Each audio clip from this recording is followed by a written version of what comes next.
Hej og velkommen til. Mig og min veninde holder loppemarked, så her kan I se noget af det.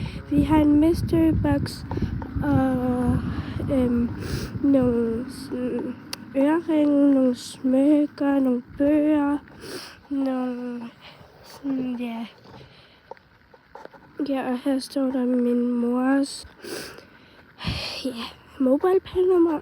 Altså her der er der nogle ting, og så er der bamser og lidt legetøj, og så viser jeg det hele igen. Og så er der nogle øreringe, vi synes der er rigtig flotte, som vi har sat på et lille busk, som man også kan købe. Og her er der alle de 3, vi synes er rigtig, rigtig, rigtig flotte. Og jeg håber, at vi kommer.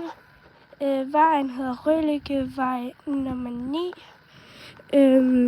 i Ordrup. Så I må meget gerne komme her. Der er noget venindearmbånd, tøj. Og så er der nogle glas ting, ja. Jeg ved ikke lige. Og her er nogle baderinger, nogle kasser.